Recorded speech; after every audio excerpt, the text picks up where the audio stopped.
Welcome, my dear friends. This is Sunshine Wangzan and My Professor Husband Part 7. तो चलिए शुरू करते हैं। तो लास्ट पार्ट में हमने सुना था लैंसन वीन को हॉस्पिटल ले जाते हैं और यानली और वीन के फ्रेंड्स को कॉल करके इन्फॉर्म करते हैं और वो लोग हॉस्पिटल पहुंच जाते हैं। अब सुनते हैं आगे। लैंसन विदाउट हिज एक्नॉलेज वीन का हाथ पकड़ के बैठे हुए थे और एक नज़र वीन के फेस पे देख रहे थे। उन्हें खुद भी नहीं पता उनकी आंखों में आंसू था। तभी डोर पे नॉक होती है। लैंसन जल्दी से खुद को कंपोज करते हैं और अपने आंसू वाइप करते हैं। वो एक स्लो वॉइस में कम इन कहते हैं ताकि वीन का नींद डिस्टर्ब ना हो। तभी तुरंत वहाँ पर यानली, चेंग, जुई और निये एंटर करते हैं। यानली जल्दी से वीन के पास जाती है और उसके सर को टैप करके हुए कहती है, प्रोफेसर क्या हुआ है वीन को? लैंसन कहते हैं, वीन बेहोश हो गया था। यानली कहती है, बेहोश? पर कैसे और कहाँ? लैंसन कहते हैं, कॉलेज में। और क्यों बेहोश हुआ मुझे भी नहीं पता। और सच में लैंसन को नहीं पता, क्योंकि लैंसन का केबिन इतना भी अनकंफर्टेबल नहीं है कि कोई इंसान बेहोश हो सके। वीन के बेहोश होने का रीज़न कुछ और है, ये तो लैंसन समझ गए थे, पर क्या, वो जानना अभी भी बाकी था। डॉक्टर ने उनसे कहा था कि वीन बहुत ज़्यादा एग्जैजरेट हो गए थे और डर गए थे, लेकिन क्यों डरे थे ये सवाल का जवाब सिर्फ वीन दे सकता है। पर ये बात वो अभी यानली से नहीं कहते। यानली भी हाँ में नोट करती है। लैंसन कहते हैं, आप सब यहाँ रुकिए, मैं थोड़ी देर में आता हूँ। इतना बोल के लैंसन वहाँ से निकलने वाले होते हैं। तभी उनके पीछे पीछे चेंग भी बाहर जाता है। चेंग लैंसन को आवाज़ देते हैं, सर एक मिनट, मुझे आपसे कुछ बात करनी है। लैंसन पीछे टर्न होते हैं। वो चेंग को देख के वहीं रुक जाते हैं और कहते हैं, यस बोलो। चेंग लैंसन के पास जाते हैं और कहते हैं, sir I am so sorry, मैं आपसे ऐसे सवाल पूछ रहा हूँ, बट मेरे दोस्त की जो हालत है, मैं इसमें पूछने के लिए मजबूर हूँ। लैंसन कुछ नहीं कहते, वो चेंग की बातें सुन रहे होते हैं। चेंग आगे कंटिन्यू करते हैं, सर आप वीन को अपने साथ ले गए थे ना पनिशमेंट देने के लिए, वहाँ ऐसा क्या हुआ था? आपने ऐसा क्या पनिशमेंट दिया कि वो ऐसे बेहोश हो गया? लैंसन को ये सुनकर थोड़ा सा गिल्टी महसूस होता है, पर फिर भी वो खुद को कंपोज करते हैं और कहते हैं, लिसन, मैं कोई हिटलर नहीं हूँ और ना ही मैं किसी को ऐसा पनिशमेंट दे सकता हूँ कि वो बेहोश हो जाए या उसके हेल्थ पे कोई असर पड़े। हाँ, मैं उसे निकालने वाला हूँ कॉलेज से, ये पनिशमेंट है उसका, लेकिन जो उसके साथ अभी हुआ उसके पीछे मेरा कोई गलती नहीं है। हाँ, मैं मानता हूँ मैं उसको अपने केबिन में छोड़ के चला गया था और मैं भूल गया था क्योंकि मैं अपने कामों में बिज़ी हो गया था, और वो वहाँ पर बेहोश क्यों हुआ मुझे नहीं पता। मेरा केबिन बहुत ज़्यादा लग्जरियस है, वो वहाँ पर आराम से बैठ सकता था, पूरी रात गुजार सकता था, उसे कुछ नहीं होता। लेकिन वो क्यों डर गया, क्यों बेहोश हो गया, ये तुम अपने दोस्त से जाके पूछो। चेंग कहते हैं, बट सर आप उसे निकालने क्यों वाले हैं? लैंसन कहते हैं, क्यों निकालने वाला हूँ? हमेशा कॉलेज में लेट आना, लोगों के साथ बदतमीज़ी करना, और मोस्ट इम्पॉर्टेंटली क्लास में ड्रंक होके शराबियों की तरह नाचना। वो वहाँ पर डांस कर रहा था, झूम रहा था, जैसे कि वो कोई कॉलेज का क्लासरूम नहीं, उसका डिस्को हो। तो चेंग ये सुन के स्टन हो जाता है। वो कहता है, सर आप भले ही प्रोफेसर हैं, पर इंसानों को जानने की और परखने की समझ आप में नहीं है। लैंसन ये सुन के थोड़ा सा गुस्सा हो जाते हैं। वो कुछ कहने ही वाले थे कि उनको स्टॉप कराते हुए चेंग आगे कंटिन्यू करते हैं। चेंग कहता है, सर बीइंग ड्रंक होना, क्लब जाना, ये सब कभी नहीं करता। उसके ड्रिंक में आई डोंट नो किसी ने कुछ मिलाया था। आपको उसे इंक्वायरी करने की बजाय आप वीन को ही निकालने की बात कर रहे हैं। मतलब आप ऐसा चाहते हैं कि एक विक्टिम को ही सज़ा मिले और कल्प्रिट ऐसे ही आज़ादी से आपके कॉलेज में घूमता रहे। लैंसन कहते हैं, अच्छा तो तुम अपने दोस्त को इतना शरीफ समझते हो? चेंग कहता है, मैं उसे शरीफ समझता नहीं हूँ सर, वो शरीफ है। वो बेचारा तो खुद अपने लाइफ से लड़ रहा है, वो ऐसे मस्ती कहाँ से करेगा? उसको तो हम थोड़ी देर के लिए कहीं बाहर जाने को भी कहते हैं तो फिर वो यही कहता है कि उसको काम पे जाना है। लैंसन ये सुनकर थोड़ा सा सॉफ्ट पड़ जाते हैं और कहते हैं, क्या क्या मतलब तुम्हारा? तो चेंग आगे कंटिन्यू करते हैं, सर मैं वीन के फैमिली के बारे में ज़्यादा नहीं जानता, पर वीन के मॉम डैड की बचपन में डेथ हो चुकी है और विंग अपने अंकल आंटी के साथ रहते हैं। उसकी बूढ़ी दादी है जो एक लौते इंसान है उसकी फैमिली में जो उसकी केयर करते हैं, पर वो भी बीमार रहते हैं और उनका ख्याल भी विंग को रखना पड़ता है। और इसके लिए विंग कॉलेज के साथ साथ जॉब करता है। घर का सारा काम करके उसको कॉलेज आने में लेट हो जाता है, इसीलिए वो हर रोज़ आपसे डांट सुनता है। और उस कॉलेज के बाद भी उसको कैफ़े जाना होता है काम करने के लिए। अंदर जो आप लेडी देख रही हैं विंग के पास, उनका कैफ़े है और वहीं पर विंग काम करता है। पर विंग की अच्छाई ने उनको भी अपना बना लिया। वो विंग को अपना छोटा भाई मानते हैं। अब आपको अगर विंग को रेस्टिकेट करना ही है तो अब आपकी मर्ज़ी, लेकिन अगर आपने सच में ऐसा किया तो ये एक कल्प्रिट की जीत होगी, विक्टिम की नहीं। बस मुझे इतना ही कहना है, बाकी आपकी मर्ज़ी। इतना कह के चेंग अंदर चला जाता है विंग के पास और लैंजन वहीं पर स्टन खड़ा रह जाता है। उसे अपनी कानों पे यकीन नहीं हो रहा है कि वो अभी चेंग के मुंह से क्या सुना। उसे विंग को देख के हमेशा यही लगता था कि विंग एक रिच, स्पॉइल्ड और बिगड़ा हुआ लड़का है जो सुबह लेट उठता है, कॉलेज लेट आता है, प्रोफेसर की बात नहीं मानता और क्लास में ड्रंक होके बदतमीज़ी करता है। पर चेंग के मुंह से विंग के बारे में इतना कुछ सुन के लैंजन का जैसे पूरा एक पर्सपेक्टिव बदल गया विंग को लेके। लैंसन थोड़ी देर तक अपनी जगह पर वैसे ही खड़े रहते हैं। फिर वो विंग के वॉल्ट के पास जाते हैं और शीशे पे हाथ रखते हैं जहाँ पर विंग का फेस दिख रहा था। वो कुछ देर वैसे ही खड़े रहते हैं और वहाँ से चले जाते हैं। दूसरी तरफ यानली, जुयांग, चेंग और निये सब लोग विंग के पास बैठे हुए थे, पर विंग अभी तक स्टिल बेहोश था। कुछ देर बाद नर्स वहाँ आती है और कहती है, एक्सक्यूज़ मी, आप सबको यहाँ से अभी जाना होगा। रात में इतने लोग यहाँ नहीं रुक सकते उनके साथ। यानली कहती है, हाँ ठीक है, चेंग तुम सबको लेके जाओ, मैं विंग के साथ यहाँ रुक जाती हूँ। चेंग कुछ कह पाता इससे पहले ही नर्स कहती है, नहीं, आप भी नहीं रुक सकती। एक्चुअली उनको जिन्होंने यहाँ एडमिट कराया था वो ही आज इनके साथ यहाँ रुकने वाले हैं।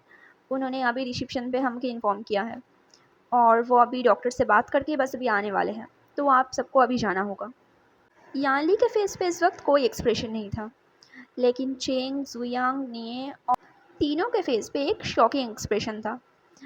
वो तीनों एक साथ बोलते हैं, प्रोफेसर वांग जी विंग के साथ यहाँ रात को रुकने वाले हैं, पर क्यों?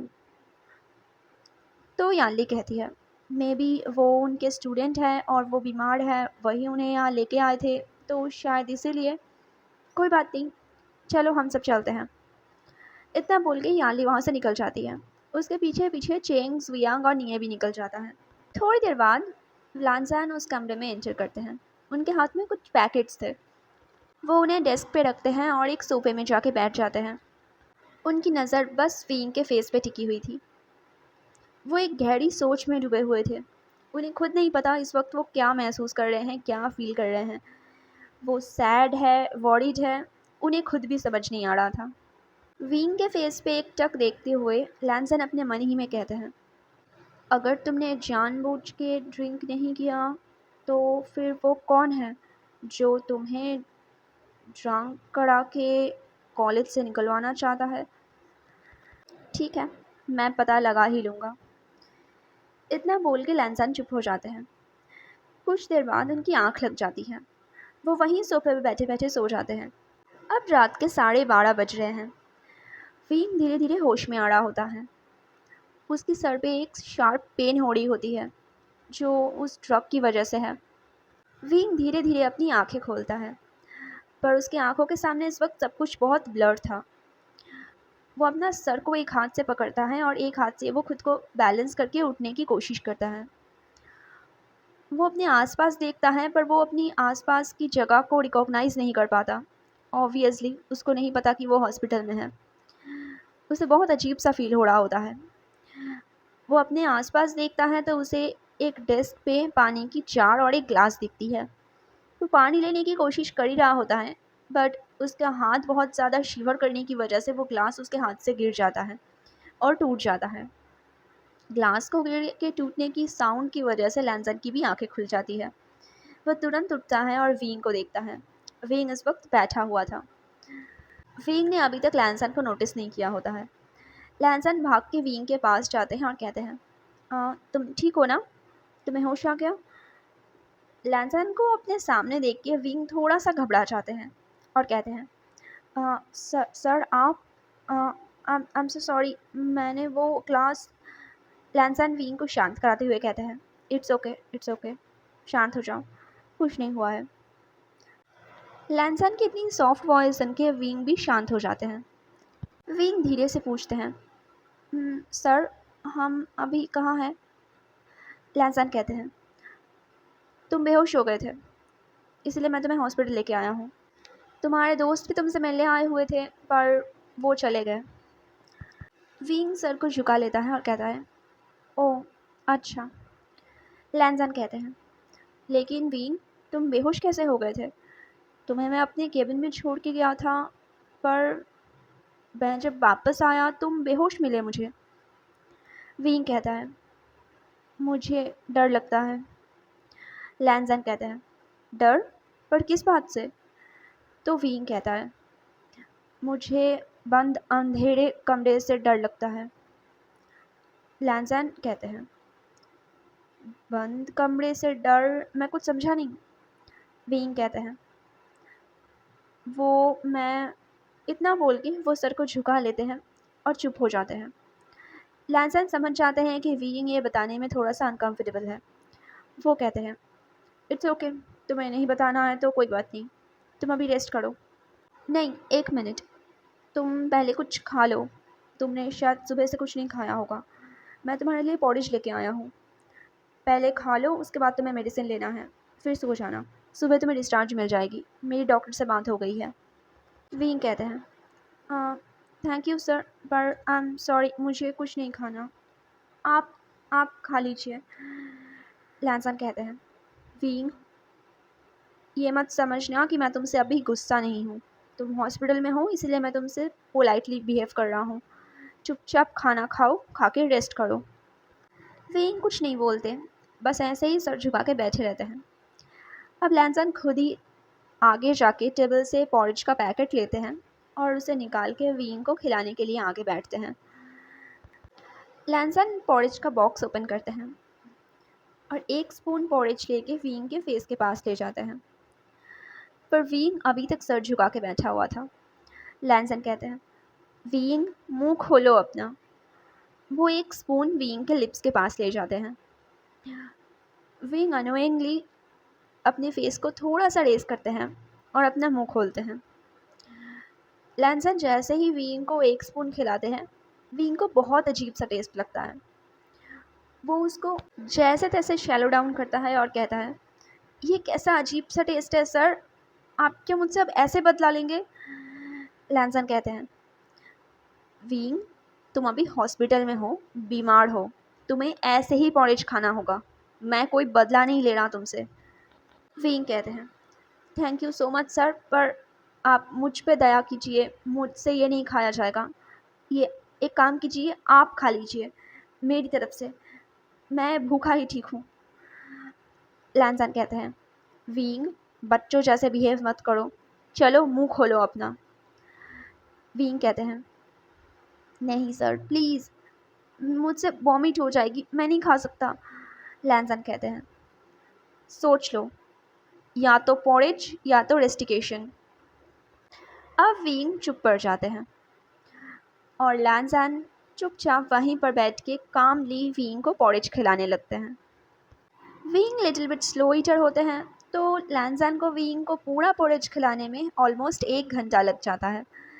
उसके बाद वो विंग के फेस को भी खुद ही वाइप करते हैं। जैसे ही वो विंग के लिप्स तक पहुंचते हैं, उनके लिप्स वाइप करते वक्त लैंसन के बॉडी में भी एक अजीब सा सेंसेशन फील होने लगता है। वो थोड़ी देर के लिए अपने फिंगर को विंग के लिप्स पे ही स्टक कर देते हैं। उन्हें खुद समझ नहीं आ रहा था कि उनका अगला एक्शन क्या होना चाहिए, बट स्टिल वो थोड़ी देर में खुद को कंपोज करते हैं और विंग के लिप्स से अपना हाथ हटा लेते हैं। विंग भी इस वक्त थोड़ा अनकंफर्टेबल तो थे, बट स्टिल वो कुछ कहते नहीं हैं।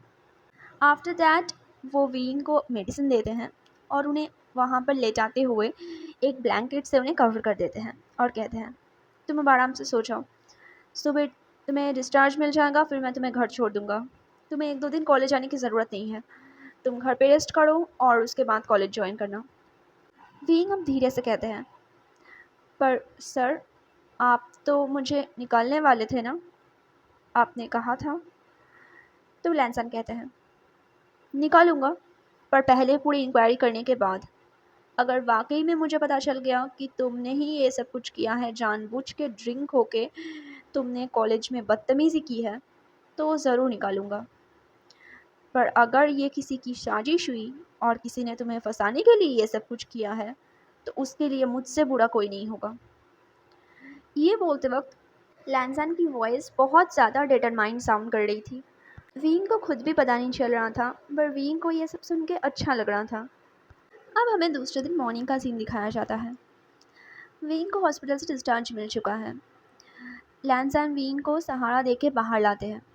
वीन को बाहर लाके लैंसन वहाँ पर एक सीट पे बैठा देते हैं और कहते हैं, तुम थोड़ी देर यहाँ बैठो, मैं हॉस्पिटल की फॉर्मेलिटीज़ पूरी करके आता हूँ। इतना बोल के लैंसन वीन को वहाँ पर एक सीट में बिठाते हैं और चले जाते हैं रिसेप्शन की तरफ। रिसेप्शन में बाकी सारी फॉर्मेलिटीज़ पूरी करने के बाद लैंसन को वहाँ पर एक डिस्चार्ज फॉर्म दिया जाता है जिस पे उनको साइन करना होता है। पर वहाँ पर साइन करने के बाद लैंसन की नज़र जाती है उस फॉर्म के रिलेशनशिप स्टेटस की तरफ, जिस पे रिलेशनशिप स्टेटस में लिखा हुआ था कि एडमिटेड बाय हस्बैंड। वो दोबारा एक बार इसे कंफर्म करने के लिए दोबारा रीड करते हैं, पर सेम लिखा हुआ था हस्बैंड।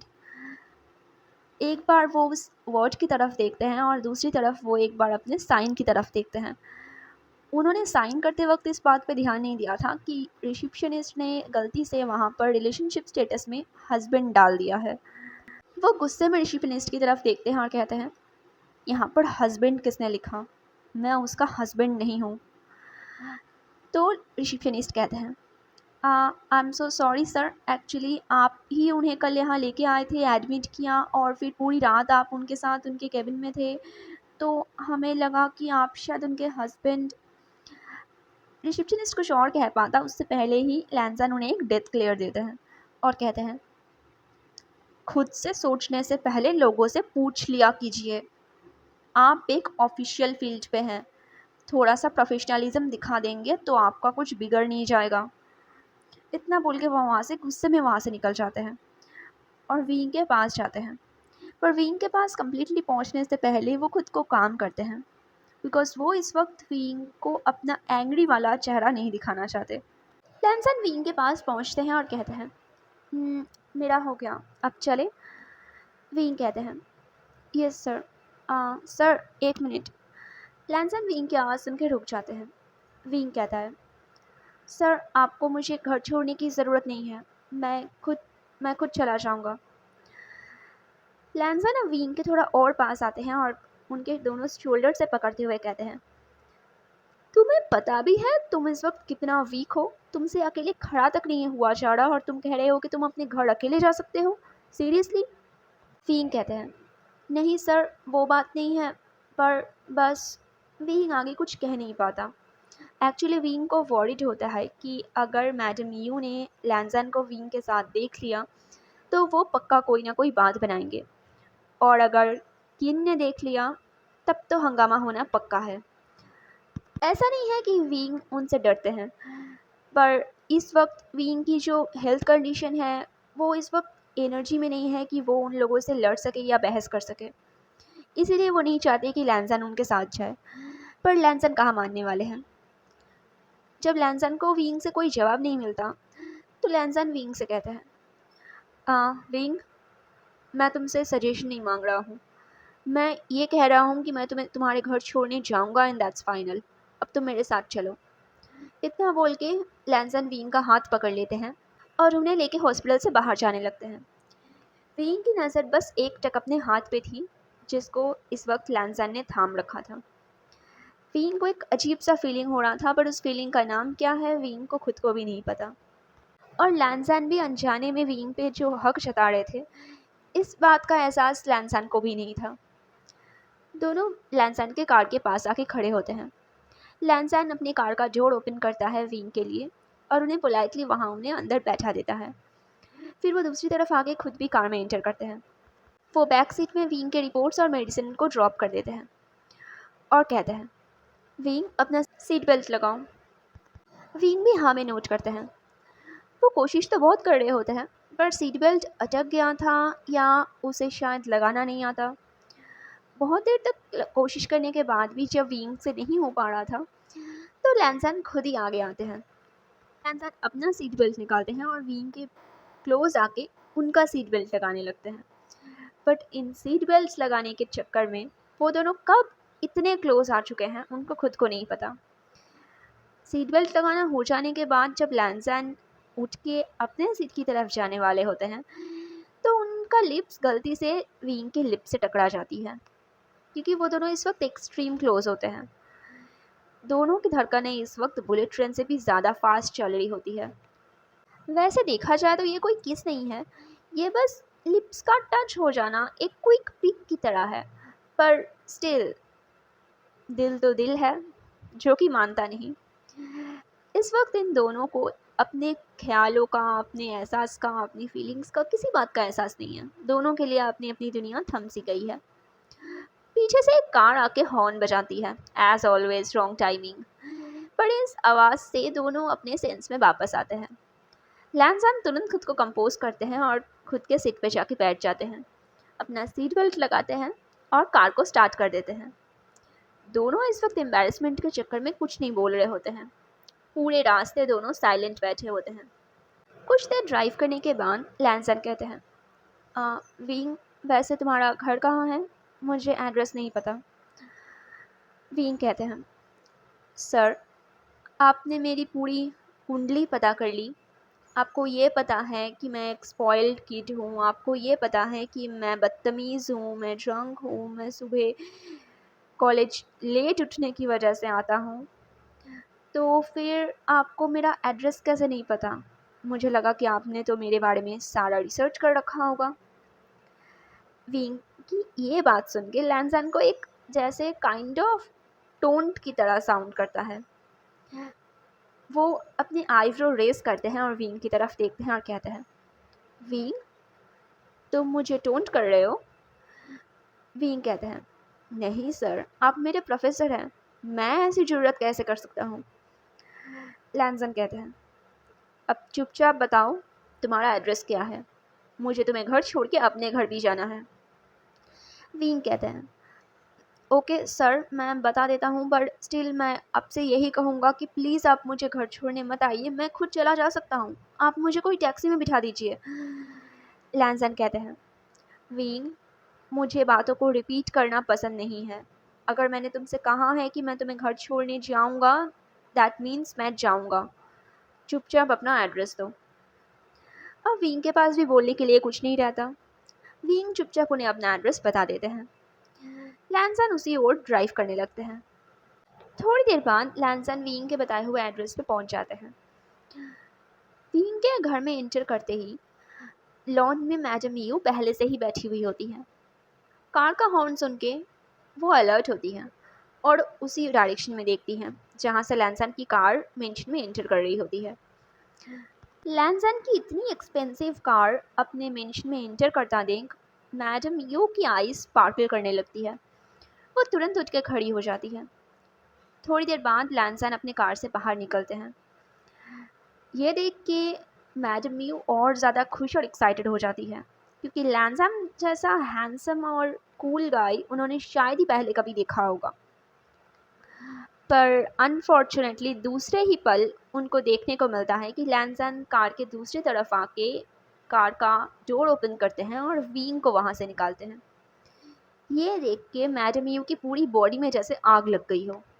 उन्हें बर्दाश्त नहीं होता कि इतना हैंडसम गाय इतना एक्सपेंसिव कार में विंग को घर छोड़ने आया है। वो तुरंत लैंसन और विंग के पास चले जाने लगते हैं। लैंसन विंग को बाहर निकाल के उन्हें सेटल कर ही रहे होते हैं कि उतने में मैडम यू की आवाज़ आती है, ओहो, तो मेरे नेफ्यू का ये गुण तो मुझे पता ही नहीं था। अभी वो नाइट स्पेंड भी करने लग गए हैं रिच गाइस के साथ। यह आवाज़ सुन के विंग और लैंसन दोनों की नज़र इस वक्त मैडम यू पे जाती है। लैंसन इस वक्त प्रोसेस करने की कोशिश कर रहे होते हैं कि ये इंसान है कौन और इतने बैड कमेंट, वो भी अपने नेफ्यू के बारे में। और दूसरी तरफ विंग का एक्सप्रेशन है कि जिसका डर था वही हुआ। मैडम मियो अपनी बातों को कंटिन्यू करती है। तो बताओ, तुम इसी के साथ थे ना कल पूरी रात? कितने पैसे मिले? वीइंग अब एनफ एक्सप्रेशन के साथ कहता है, बस बहुत हो गया। आपको मेरे लाइफ में कमेंट करने की हक किसने दे दिया? मैं किसी के भी साथ रहूं, इससे आपको कोई मतलब नहीं। मेरे मामलों से दूर रहिए। वीइंग की ये बातें जैसे मैडम मियो के गुस्से को और हवा देने का काम करती है। मैडम यू वीन के पास जाती है और उनके फेस को बहुत कस के पकड़ लेती है और कहती है, तेरी इतनी हिम्मत, तू मुझसे सवाल लड़ाएगा, मुझसे ऐसे लहजे में बात करेगा? तुझे पता भी है तुझे और तेरी दादी को पालने के लिए हम लोगों ने शुरू से लेके आज तक कितनी मेहनत की है, कितना पैसा बर्बाद किया है? तुझे इतने महंगे कॉलेज में पढ़ाते हैं और अभी तू लोगों के पास सो के, छी, मुझे तो बोलते हुए भी घिन आ रही है कि ऐसे लड़के को मैंने अपने घर पे रखा हुआ है। अब लैंसैन ये सब सुन सुन के उनके बर्दाश्त के बाहर जा रहे होते हैं। वीन को दूसरी तरफ बहुत पेन हो रहा होता है मैडम यू की शार्प नेल्स की वजह से। ये बात लैंसन को समझ आती है। लैंसन मैडम यू को पुश करती है पीछे की तरफ और लैंसन की पुश की वजह से मैडम यू भी एक झटके से वीन से अलग होती हैं और 3-4 स्टेप पीछे की तरफ चली जाती है। मैडम यू लैंसन की तरफ देख के ज़ोर से चिल्लाती है, यू, पर वो आगे कुछ कंटिन्यू कर पाती इससे पहले ही लैंसन कहते हैं, एनफ, बहुत हो गया आपकी बकवास। मैं उसका प्रोफेसर हूँ। वो रात को बेहोश हो गया था और मैं बस उसे हॉस्पिटल से घर छोड़ने आया हूँ अभी। आपको शर्म आनी चाहिए अपने ही घर के बच्चे पे ऐसे इल्ज़ाम लगाते हुए। मैडम यू कहती है, वाह, अब कॉलेज के प्रोफेसर स्टूडेंट को घर भी छोड़ने लग गए। लैंसन कहते हैं, हाँ मैं प्रोफेसर हूँ, पर मेरे ड्यूटी समझाने वाले आज तक इस दुनिया में पैदा नहीं हुए हैं। सो बी अलर्ट और मुझसे उलझने की कोशिश मत कीजिएगा। आपके लिए बेहतर होगा कि आपके लिए मैं सिर्फ एक प्रोफेसर ही रहूं। अगर मुझे कुछ और बनना पड़ गया तो वो शायद आपके लिए अच्छा नहीं होगा। इतना बोल के लैंसन वीइंग का हाथ पकड़ते हैं और उन्हें मेंशन के अंदर ले जाने लगते हैं। उन्हें मेंशन के गेट तक पहुंचा के लैंसन कहते हैं, वीइंग, तुम अंदर जाओ और आराम करो। 2 दिन बाद कॉलेज में मिलते हैं। Take care. लैंसन इस वक्त बहुत गुस्से में थे, इसीलिए वो और ज़्यादा वहाँ पर रुकना नहीं चाहते थे। वो वीइंग को वहाँ छोड़ के अपने कार में जाके बैठते हैं और कार को रिवर्स में स्टार्ट करते हैं। कार को वहाँ से थोड़ी देर दूर ले जाने के बाद लैंसन कार को स्टॉप करते हैं और खुद को थोड़ा सा काम करने के लिए अपनी आइज़ क्लोज करते हैं। उनकी आंखों के सामने बस इस वक्त मैडम यू और वीइंग का सीन बार बार दोहरा रहा था। उन्हें समझ नहीं आ रहा था कि वीइंग के साथ आखिरकार चल क्या रहा है। उन्हें अब धीरे धीरे समझ आने लगता है कि वीइंग के साथ जो भी है वो सही तो बिल्कुल नहीं है। वो वीइंग को लेके अभी तक बहुत एक रॉन्ग इमेज क्रिएट किए हुए थे और रियलिटी उससे बिल्कुल उल्टा है। लैंसन अपना फ़ोन निकालते हैं और किसी को कॉल करते हैं। 2 रिंग के बाद वहाँ से फ़ोन रिसीव होता है। सामने वाला इंसान कहता है, यस बॉस। लैंसन कहते हैं, वीइंग मेरा स्टूडेंट है। मैं अभी जिसे घर छोड़ के आ रहा हूँ। मुझे उसके बारे में पूरा डिटेल्स चाहिए, उसके बचपन से लेके अभी तक, इवन उसके मॉम डैड की भी, और वो किसके साथ रहते हैं, ये घर किसका है, एवरीथिंग। तुम्हारे पास सिर्फ आज का दिन है, मुझे कल तक पूरा डिटेल्स मिल जाना चाहिए।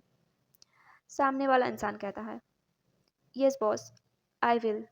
इतना सुन के लैंसन कॉल काट देते हैं। वो कार को वापस स्टार्ट करते हैं और अपने मेंशन की तरफ ले जाते हैं। लैंसन अपने रूम में जाते हैं, बिना किसी से मिले, बिना किसी से कुछ बोले। वो रूम में जाते ही अपने बेड पे लेट जाते हैं। वो बहुत थक गए हैं और एग्जैजरेट भी हो चुके हैं। कल से लेके अभी तक बहुत कुछ हो गया जो उन्हें एक्सपेक्टेशन ही नहीं था, बट स्टिल उन्हें इतना समझ था कि इस वक्त उनको बहुत सारे काम को अंजाम देना है। इतना सोच के वो बेड से उठते हैं और शावर लेने के लिए चले जाते हैं। ओके गाइस, आज के लिए बस इतना ही। अब हमें लैंसन का एक डिटरमाइंड वाला लुक और वर्जन देखने को मिलेगा, सो बी रेडी। और आई नो गाइस, मैं थोड़ा सा लेट हो जा रही हूँ, थोड़े मेरे हेल्थ इश्यूज़ हैं और थोड़े बहुत मेरे कॉलेज और इंस्टीट्यूट्स का pressure, so I apologize that, but I try and I make sure कि मैं पोस्ट जितना जल्दी हो सके उतना जल्दी दे सकूँ। And I am so sorry again, please keep supporting me like this. Thank you so much. मिलते हैं नेक्स्ट पार्ट में। अब से हमें थोड़ा बहुत विंग के और लैंज़न के रोमांस भी देखने को मिलेंगे और थोड़ा बहुत लैंज़न का एक अल्फा वाला वर्जन भी। So let's get entertain together. See you.